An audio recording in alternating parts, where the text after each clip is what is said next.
I sailed a wild, wild sea, climbed up a tall, tall mountain. I met an old man beneath the weeping willow tree. He said, now if you got some questions, go and lay them at my feet. But my time here is brief, so you'll have to pick just three. And I said, what do you do with the pieces of a broken heart? Hello and welcome to the Little Chestnut. In today's episode, we're giving you a tour of the land and sharing some of our plans for the future. You'll also get a peek inside the house, plus some footage of the very first time Armin came to view the property. You can probably tell from his voice just how excited he was. So sit back, relax and enjoy. This is it.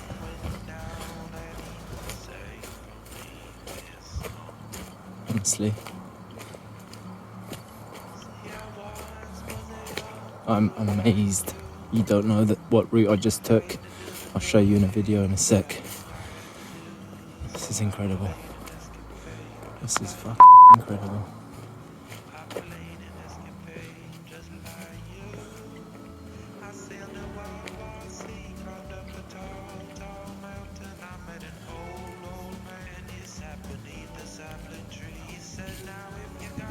Place. What a place. This is just incredible. It is.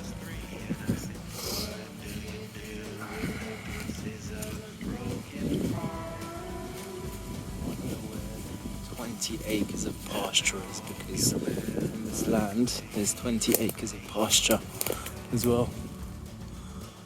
Nice for them to leave that. But no one's living here. I'm sure they're not. Hills of Eyes. Take two.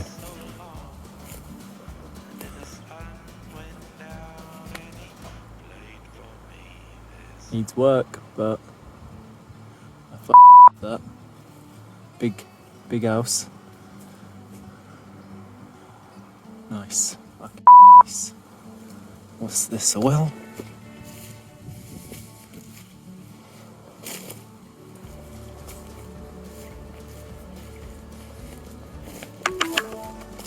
You have arrived. Shut your mute. I've arrived.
So today I'll be taking you on a tour around the property and show you what we have planned for the future.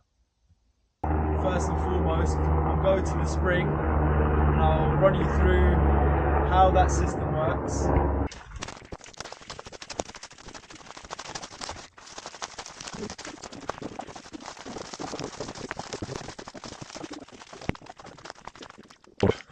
This here is what used to be where they would store the water from the spring, which this has filled up over time from soil, but they had pipes that would go to the hamlet from here.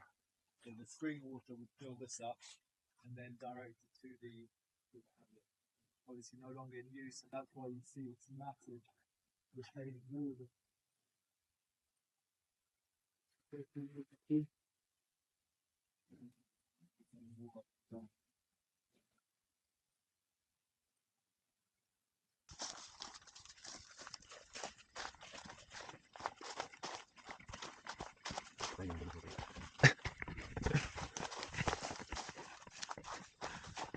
here we have a spring.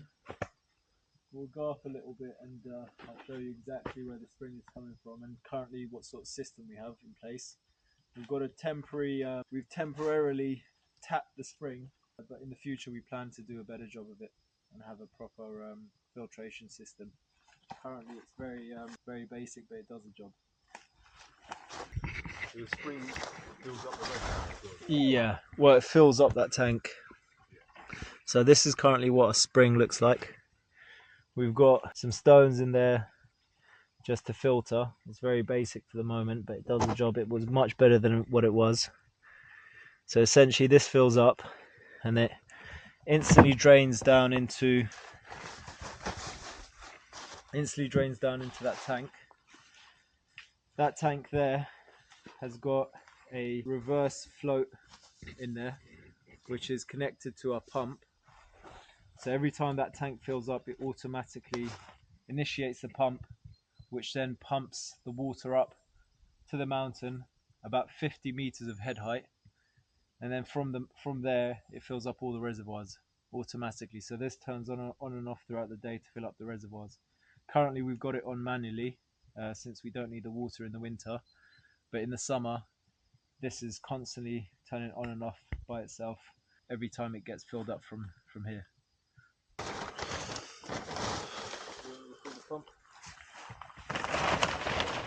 So that's our pump. So every time this fills up, it automatically pumps from there up to the mountain.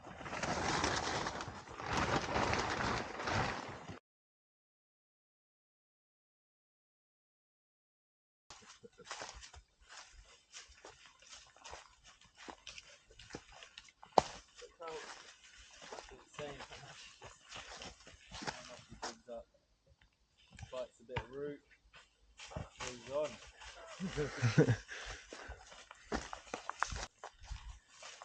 So from the spring we have a sediment filter which filters as well, along with the natural stone filtration system.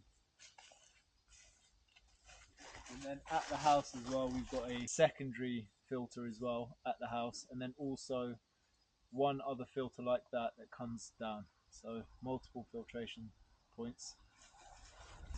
This is the ruin which is on the cadastre plan, meaning that we can apply for planning permission to renovate it in the future. So what our plans for the ruin is, it's huge, but what we plan hopefully to build is a sort of banquet hall, big open plan, which we can have events, potentially have a room that we can convert into a big sort of workout gym area as well, and have all sorts of events, whether that's musical events, art events, anything of that nature. As you can see, it's huge, much bigger, probably I'd say maybe 20 by 10 or 20 by 8 meters.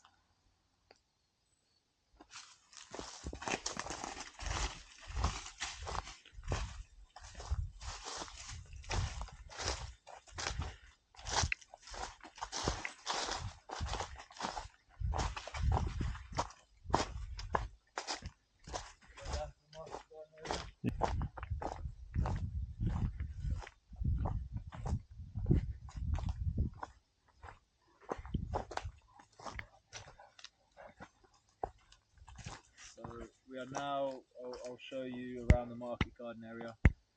So this is our market garden area, which is based on 5 terraces. We've done a load of uncovering as it was all overgrown. Winston had chopped a load of trees to allow more natural sunlight to get through. And I'll show you around a little tour. So on the first terrace we built this little polytunnel from what used to be the horse stable. We've still got some veg growing, but all of it has pretty much been harvested and dried back now.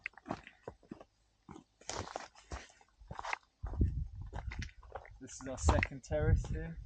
We've got some apple trees, a pear tree and a fig tree, along with some fruit bushes that we had planted in the spring. Here is our vine trellis. We've got a load of grapevines along here.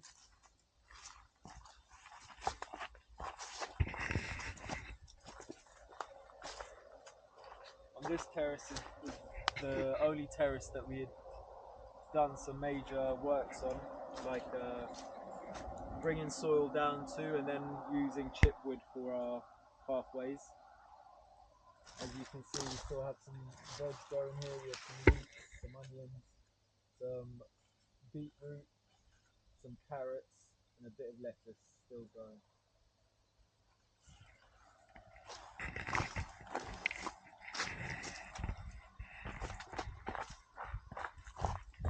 So we've got about 30 meters, and on average are about 5 meters wide per terrace.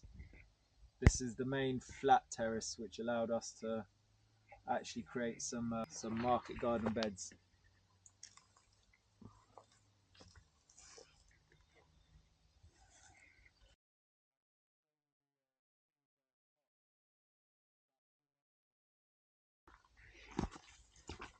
So here we still have a load of bamboo growing, which we, as you can see, we chopped down early in the year, and it's all regrown. This is probably the third time it's come back, so we've got to make sure to keep on top of just pulling these out, which I need to do soon. So these two final terraces have still got a lot of work to do. As you can see, very uneven, lots of collapsed walls, which we plan to build up in the future, but lots and lots of work to do. So yeah, we've really got to prioritize our time, but we definitely will be looking to grow on these terraces without the work, grow certain plants that don't need as much attention. Winston had cut a load of trees down here, ash trees mainly, just to allow more sunlight to come through. As you can see, we've also fenced off the perimeter of the market garden to prevent boars and deers from coming through. Not much will stop a boar, will it? No, not really.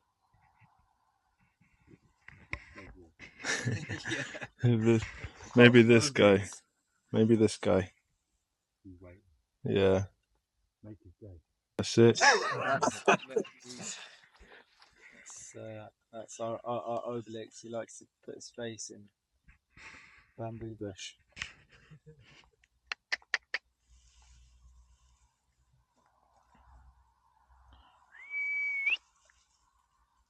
What are you doing, fat boy? Yeah, so Hey? what I had on these two terraces were sprinklers, which sprinkle about 20 meters from their positioning point. As you can see, we've got pipe down from the mountain, and there's probably, I would say, about 6-7 bars of pressure at this point. Some of the terraces are drip fed, some of them have got sprinklers, and you can see as well we've still got some beetroot growing in these terraces.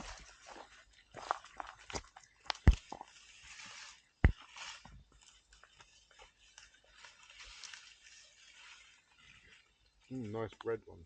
Yeah, Golden beetroot. they're the beetroot. They've got like they're kind of like rainbow stripes on the inside. Really nice. Beets.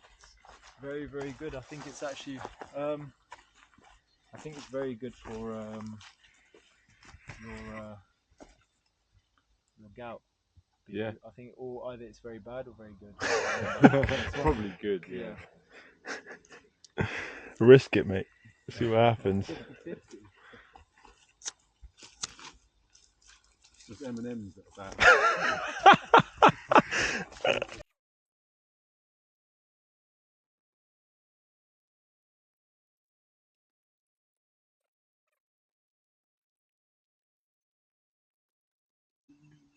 So I'll just take you down here and show you where we have plans for an outdoor kitchen area.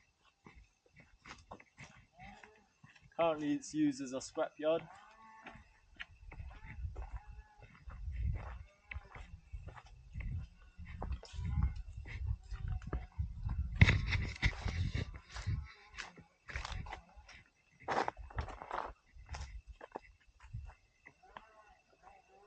nice flat area, and it's got a lovely view to it as well. We plan to build some sort of outdoor kitchen area along here with some sort of cover, and then potentially some sort of fire pit as well. Nice little communal spot.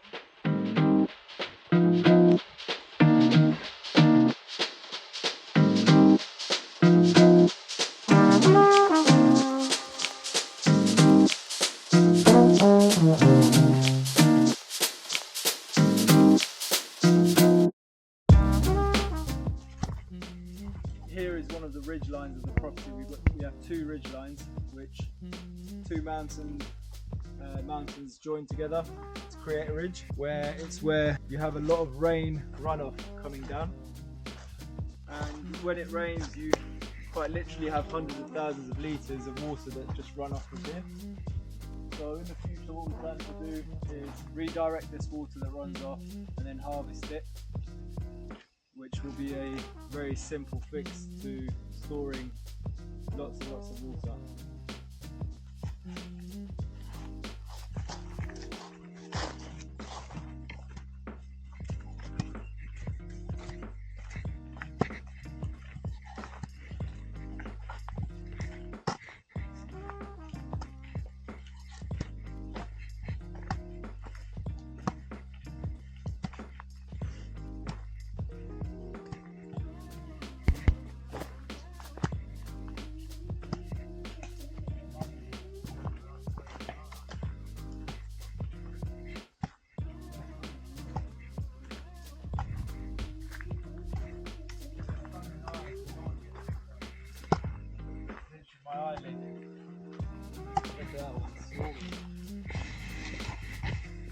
So here are our bees in a very scenic spot, as you can see. We introduced them, or the ladies introduced them, last spring. I met them at the local market.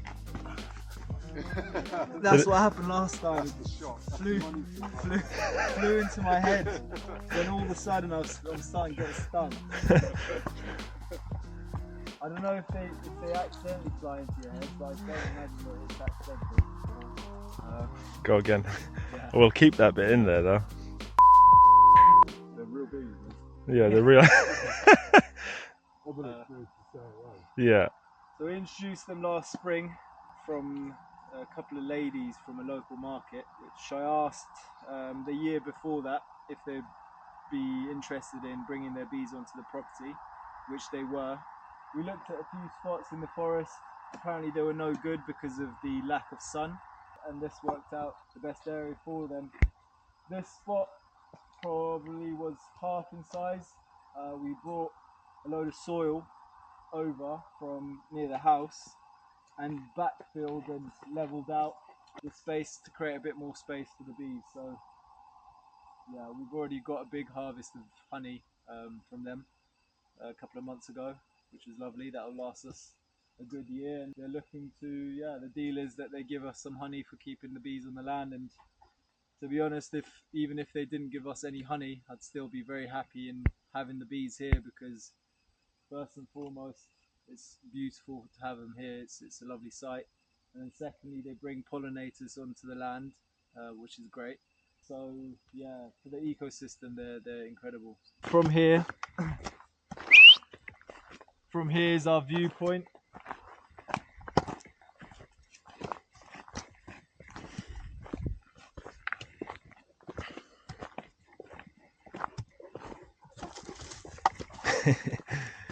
This spot of the property is quite stony. So on this other side of the mountain, what I have planned is to get our solar panels on. Since it's so rocky and stony and not much grows here, it'd be good to make use of the land, and it gets the majority of the sun all day long. So it'll be perfect area for renewable energy, whether that's solar panels or wind turbines, small wind turbines, windmills, not turbine, windmills. And that's one step towards being sustainable.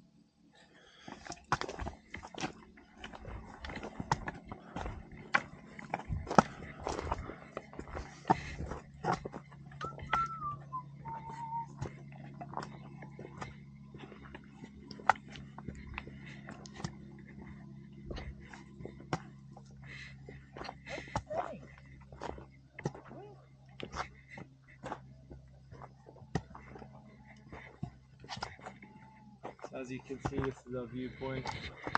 House is down there in the forest somewhere.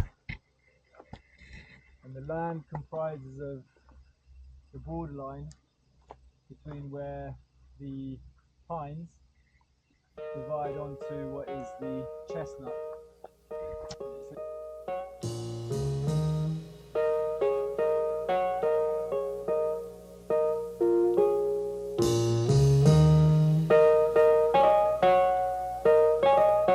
Come.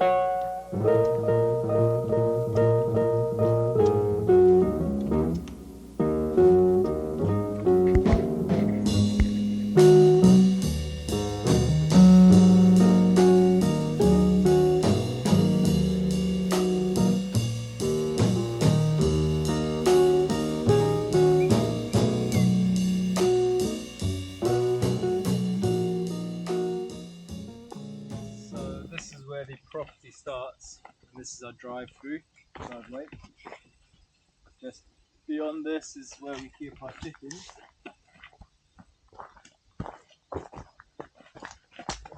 So this is where we keep our chickens. This is our mobile coop, which we plan to move around so we can holistically graze the chickens across the land. So they've got new pasture and new forage. We haven't moved them yet, just because we haven't got the infrastructure in place to move this trailer. But in the future we plan to have multiple areas where we can move the chickens to, which will give them fresh pasture and forage to graze on.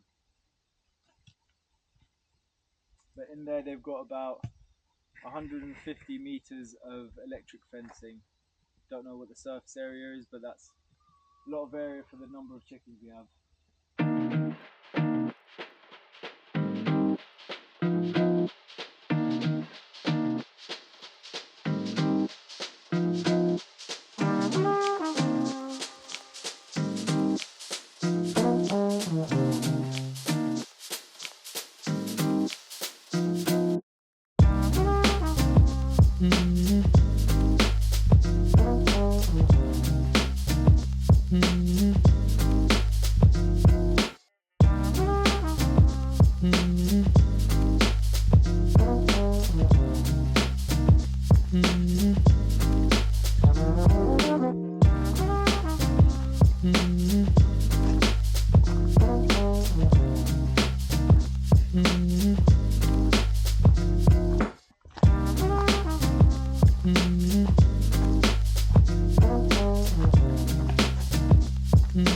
So from here we'll go up to the cabin and then we'll go up to where we store our water.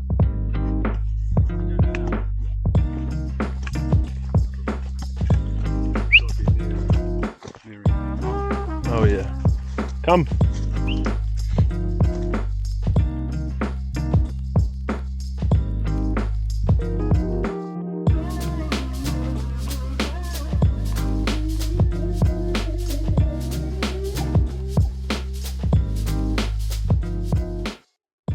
Here is where we have a water storage area. We have a 2,000 litre stainless steel insulated tank for the house, and then we have 13 1,000 litre plastic storage tanks for the market garden and everything else that we need it for. The pump automatically pumps the water up into the stainless steel, which then overflows onto the rest of the plastic water reservoirs.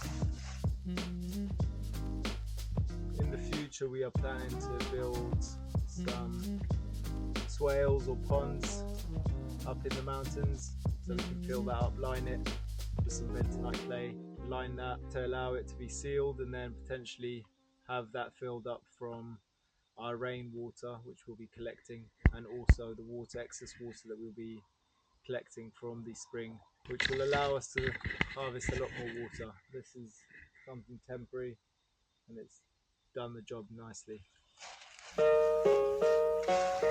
Cool.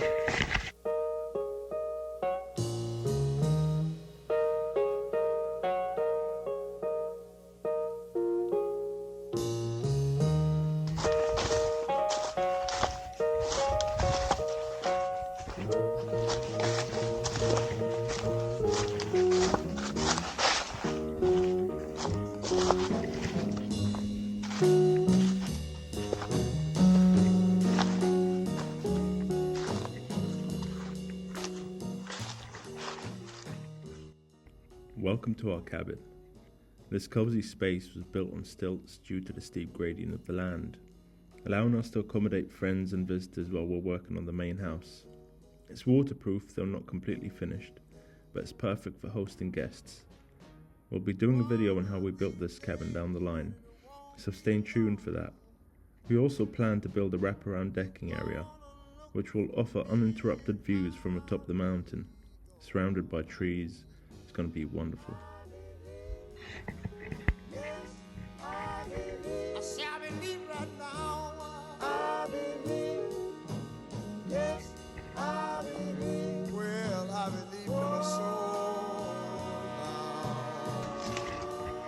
Trying to make a fool of me.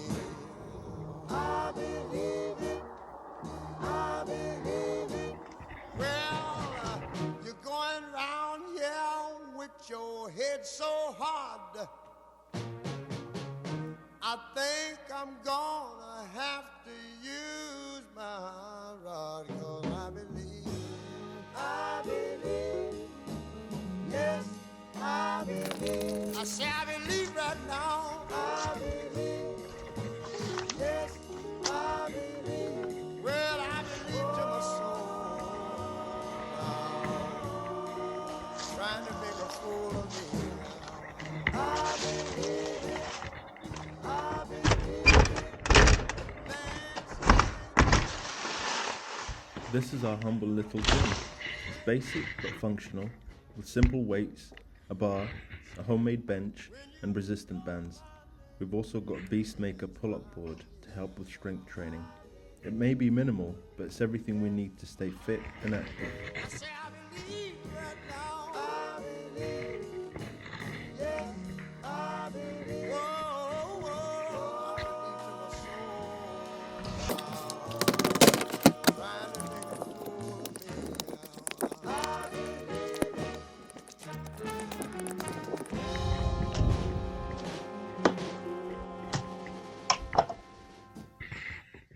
Here we have our garage. For now, this is where Obelix, our dog, sleeps, but we're planning to build him a proper doghouse soon. The garage also serves as our storage space, housing all our tools, neatly stacked firewood for the colder months, and a deep freezer full of meat from the local hunters who frequent the area.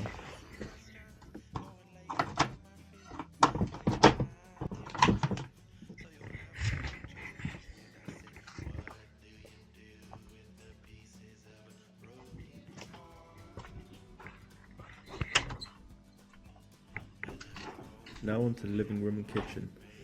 The kitchen is simple with limited workspace, but we make it work. Everything is set up for practicality, and we keep things simple. We go through a lot of eggs. Seriously, a lot of eggs. We've got 2 big fridges, which are very useful. And although we don't have a TV, we've got something even better. A big wood burner that keeps the space warm and cozy.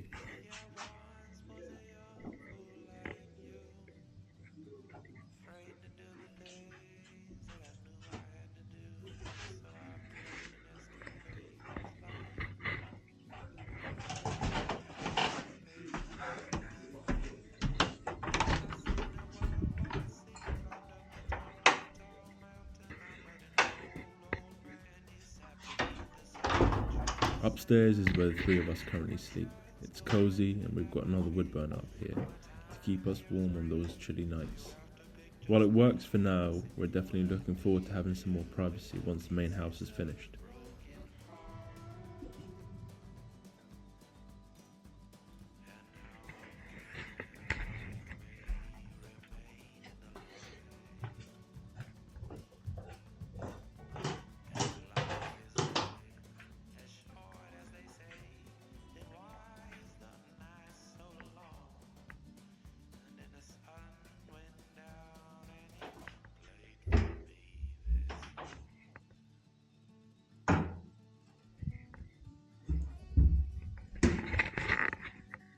Now onto the bathroom. It's simple and functional, nothing fancy, but the view is absolutely stunning. Imagine taking a bath with breathtaking views of the mountains right in front of you. It's a pretty special way to start or end the day.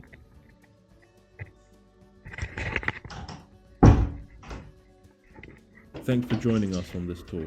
In our next video, we'll take you back to the main house, where we'll show you how we managed to get the roof on. See you then.